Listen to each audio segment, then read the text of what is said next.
بسم اللہ الرحمن الرحیم۔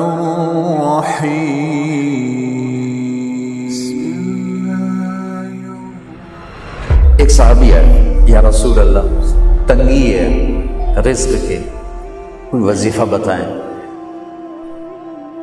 کتنے لمبے لمبے وظیفے لوگ پڑھ رہے ہیں کہ کاروبار کھل جائے اور روزی بڑھ جائے، کتنے لمبے چوڑے، کتنے کتابوں میں ایڈے ایڈے بڑے وظیفے لکھے پہ پڑھوں یہ بندہ بڈھا ہو جائے۔ میں قربان جاؤں یا رسول اللہ آپ کی شفقتوں پر، آپ کی رحمتوں پر، سنو یہ کرو، میری بات نہیں ہے، میرے نبی کی بات۔ تجربے کی وجہ سے کرو گے تو کچھ نہیں ملے گا، یقین سے کرو گے تو دروازے کھلتے دیکھو۔ کہ یا رسول اللہ ارید ان یوسع علی رزقی، میں چاہتا ہوں میری روزی کھل جائے۔ تو آپ نے کہا ادم علی الطہارہ یوسع علیک رزقک، تو باوضو رہا کر تیرا رزق کھل جائے۔ کوئی زور لگتا ہے وضو؟ تمہارے ہاں تو سردی ہوتی ہی کوئی نہیں کہ بھئی ٹھنڈا پانی ہے کیسے وضو، یہ تو ہمارے لیے مسئلہ ہے کہ بھئی ٹھنڈا پانی ہے کیسے وضو کرو۔ تو ہمارے گاؤں کا مراسی مجھے مل گیا، میں نے کہا چل نماز پڑھے گی، نہیں جی میاں جی سردی بڑی، نہ لے جاؤں سردی بڑی، مراسیوں کو سردی زیادہ لگتی ہے۔ میں نے کہا نہیں آج تک نماز پڑھا کے چڑھنا ہے۔ میں اس کو لے کے جب وہ ٹوٹی پہ بیٹھا نا، جو ہی ہاتھ پہ پانی، وہ حالے ہو ٹھنڈا پانی، وہ حالے ہو ٹھنڈا پانی۔ تمہارے لیے تو یہ مسئلہ بھی نہیں کہ ٹھنڈا پانی، میرے نبی کی یہ سارا مجمع لے لو، یہ اوپر مستورات لے لیں۔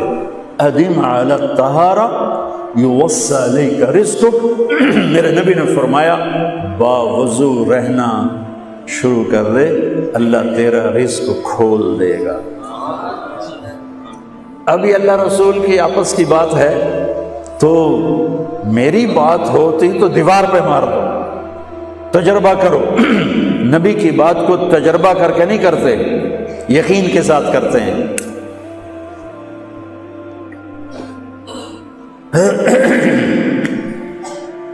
ادم علی الطہارہ یوسع علیک رزقک، باوضو رہا کر۔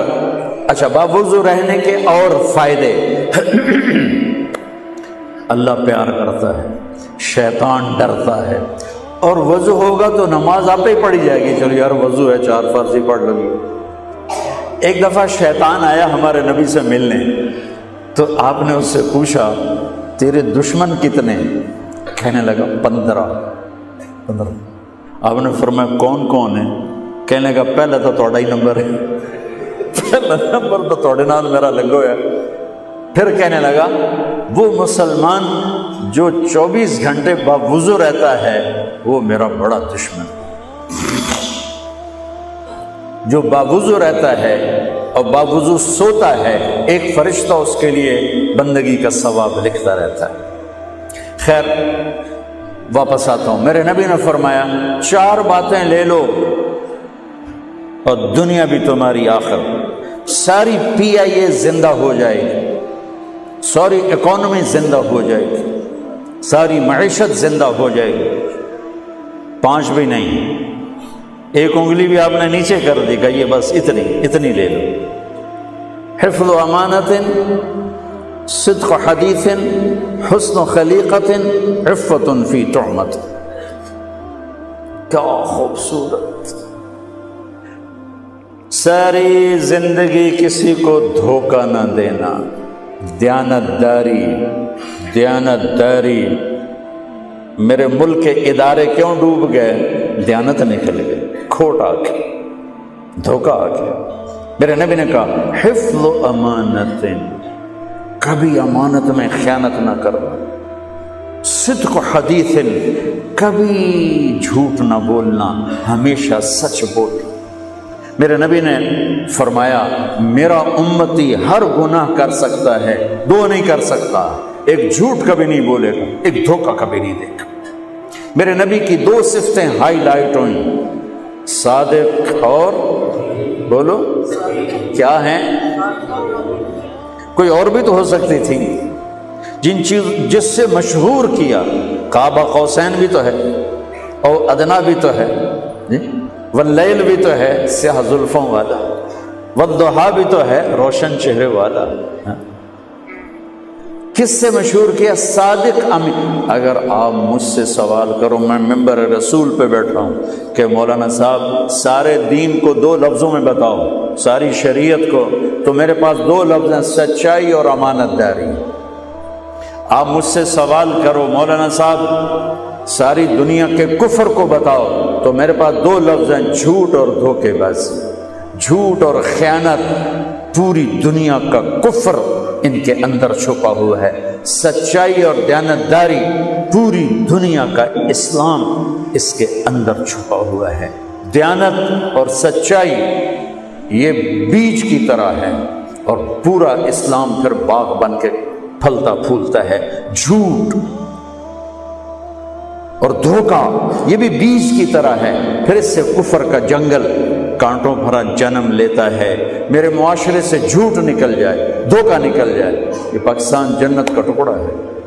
اور یہ حکومت کے بس کا نہیں ہے کہ وہ سب کو سچ بلوائے. یہ مجھے کرنا ہے، یہ مجھے کرنا ہے، میں نے اور آپ نے اس کو شروع کرنا ہے. حضرت جریر بن عبداللہ یہ یمن کے شہزادے تھے، آخری حج پہ مسلمان ہوئے. اپنے نوکر سے فرمایا گھوڑا خرید کے لا، میں پیسے یہاں پیمنٹ کروں گا. وہ منڈی میں گیا، 300 روپے کا گھوڑا لے کر آیا. جب انہوں نے گھوڑوں کو دیکھا تو وہ قیمتی تھا، مالک کو پتہ نہیں تھا، اور یہ گھوڑوں کی نسل کے پہچاننے والے اس سے کہنے لگے تیرے گھوڑے کے 400 کر دوں؟ کر دوں. بڑا حیران ہو کے دیکھنے لگا، بھائی کہ آپ تو مجھے چیز خریدنی ہے تو میں گھٹاتا ہوں، اور اجمل نے بیچنی ہے تو یہ اس کی قیمت بڑھاتا ہے، اور یہاں خریدار کہہ رہا ہے 400 کر دوں. وہ کہنے لگے کر دو. اور 500 کر دوں؟ کہنے لگا کر دو. 600 کر دوں؟ اور وہ تھوڑا تھوڑا گھبرانے لگا، بھائی یہ چکر کی ہے. 700 کر دوں؟ 800 کر دوں؟ وہ کہنے لگا حضور تسی لینا تو لو، پر میرا مذاق تھا نا، تسی اٹھاؤ. کدی لین والے بھی پیسے بتائے، تھی میں 300 دے میں جاواں. کہنے لگے اس کو 800 دے دو اور گھوڑا باندھ دو. وہ حیران خوشی سے چھلانگے مارتا ہوا گیا. تو جب وہ چلا گیا تو نوکر نے پوچھا میں جب 300 میں سودا کر کے آیا تھا تو 500 کس خوشی میں بڑھائے؟ فرمایا میرے بھائی اس کے گھوڑے کی قیمت 800 تھی، 300 نہیں تھی، اور میں نے نبی کے ہاتھوں میں ہاتھ دے کے یہ وعدہ کیا تھا زندگی بھر کسی کو دھوکہ نہیں دوں، سب کی خیر خواہی شامل. تو بھائیو میرے اداروں میں کس ٹیلنٹ کی کمی نہیں، صلاحیتوں کی کمی نہیں، دیانت کی کمی ہے.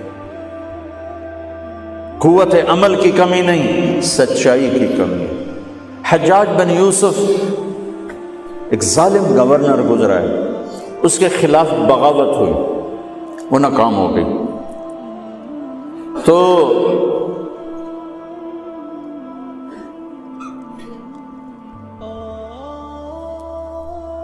کوفہ میں ایک بزرگ رہتے تھے، ان کے بیٹے اس بغاوت میں شریک تھے. وہ چھپتے چھپاتے کئی سال کے بعد واپس آ گئے. ابن خراش ان کا نام تھا. ان کی سچائی مشہور تھی کہ ابن خراش جھوٹ نہیں بولتا. حجاج کو پتہ چل گیا CID سے کہ آ گئے، تو اس نے کہا آج ابن خراش کا امتحان ہوگا. اس کو کھانے پہ بلایا، عنوان ہی نہیں بنایا تفتیش کا، کھانے پہ بلایا اور کھانا شروع ہو گیا. باتوں باتوں میں کہتا ہے ابن خراش آپ کے بیٹے ہمارے خلاف لڑ کے بھاگ گئے تھے، کوئی پتہ ہے؟ تو ابن خراش ہنس پڑے، کہنے لگے حجاج زندگی موت تو اللہ کے ہاتھ میں ہے، گھر آئے بیٹھے. تو اس نے کہا تیری سچائی کو سلام کرتا ہوں، اگر تو جھوٹ بولتا یہیں تیرا سر اتارتا پھر تیرے بیٹوں کا.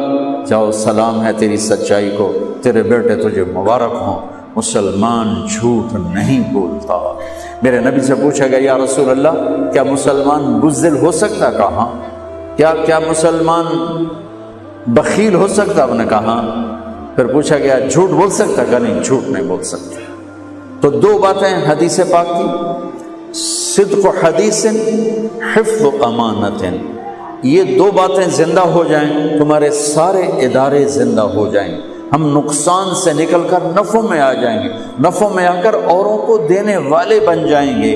اس ملک میں اتنے خزانے اللہ نے چھپائے ہیں، اور اس ملک میں اتنے اللہ نے استعداد والے لوگ پیدا فرمائے ہیں، صرف دو چیزوں سے ہم مار کھا رہے ہیں، ہمارے جو ادارے ڈوب رہے ہیں، وہ گلگت سے لے کر گوادر تک، اس میں وسائل کی کمی نہیں، سچائی کی کمی ہے، دیانتداری کی کمی ہے، اور یہ ریلیٹڈ ہے رب ہونے کے ساتھ، کہ ہم نے اللہ کے رب ہونے میں شک کیا تو ہم غلط راہوں پہ چل پڑے۔